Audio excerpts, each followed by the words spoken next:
दोस्तों, आज हम भारत की राजनीति से जुड़े सबसे बड़े कंफ्यूजन को दूर करने वाले हैं। लोकसभा, राज्यसभा, विधानसभा, विधान परिषद, ये नाम सुनकर उलझन होती है ना।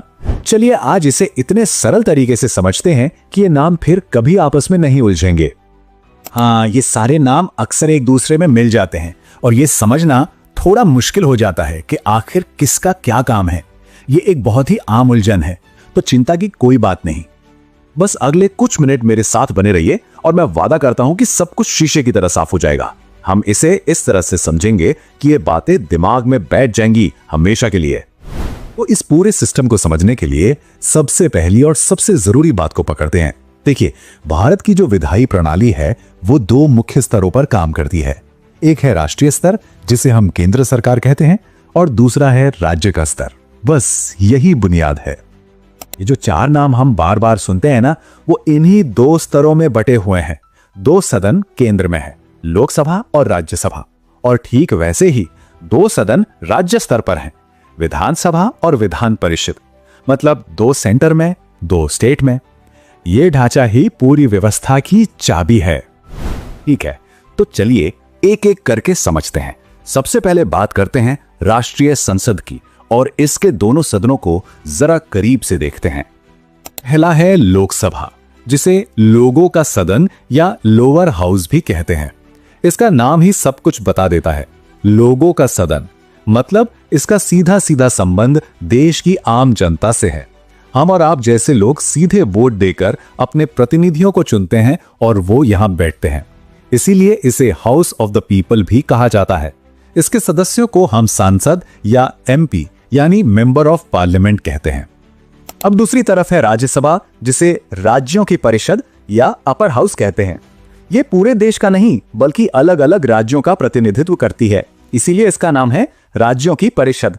इसके सदस्य सीधे जनता द्वारा नहीं चुने जाते, बल्कि राज्यों के जो विधायक होते हैं ना, वो इन्हें चुनते हैं। इसके सदस्य भी सांसद या एमपी ही कहलाते हैं। अब इन दोनों सदनों के बीच का अंतर समझना बहुत जरूरी है। देखिए, लोकसभा का कार्यकाल होता है 5 साल का और इसे समय से पहले भंग भी किया जा सकता है, इसीलिए ये एक अस्थायी सदन है। वहीं राज्यसभा एक स्थायी सदन है, ये कभी भंग नहीं होती। इसके सदस्यों का कार्यकाल 6 साल का होता है। सदस्य बनने के लिए न्यूनतम उम्र भी अलग अलग है। लोकसभा के लिए चाहिए 25 साल और राज्यसभा के लिए 30 साल। तो ये राज्यसभा का अप्रत्यक्ष चुनाव होता कैसे है? बहुत आसान है।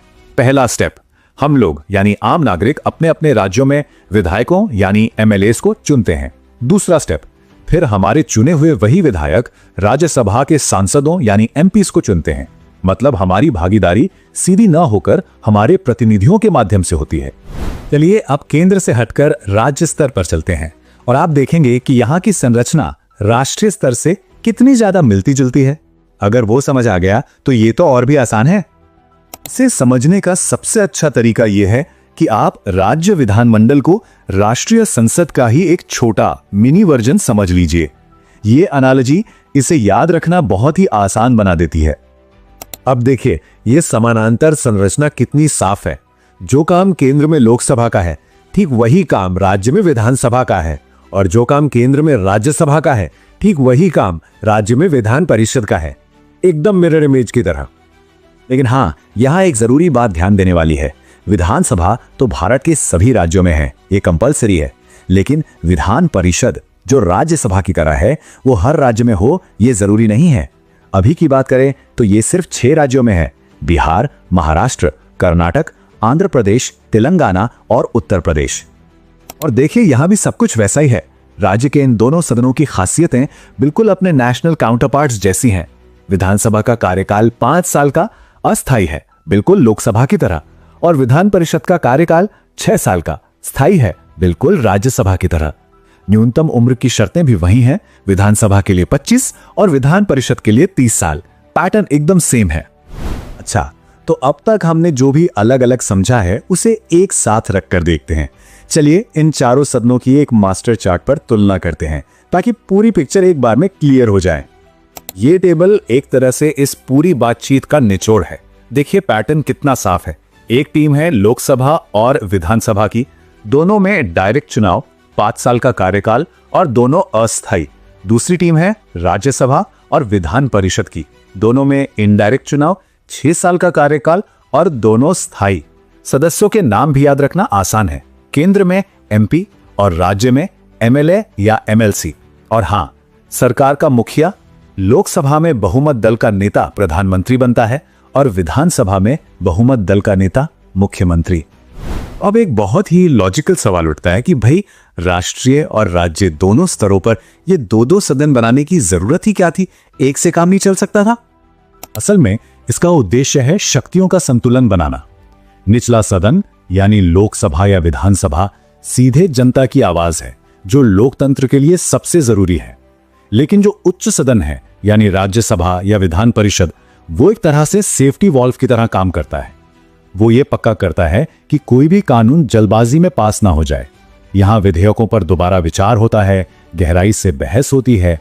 यही सिस्टम कानून बनाने की प्रक्रिया में एक मजबूत चेक्स एंड बैलेंसेस यानी नियंत्रण और संतुलन बनाता है। तो अब जब ये पूरी संरचना समझ आ गई है, तो मैं एक सवाल के साथ इस बातचीत को खत्म करना चाहूंगा। कभी सोचिएगा कि जब प्रतिनिधि सीधे जनता द्वारा चुने जाते हैं और जब वे अप्रत्यक्ष रूप से चुने जाते हैं, तो उनके द्वारा बनाए गए कानूनों की सोच और प्रकृति में क्या फर्क आ सकता है? ये एक बहुत दिलचस्प सवाल है जो हमारे लोकतंत्र की गहरी समझ देता है।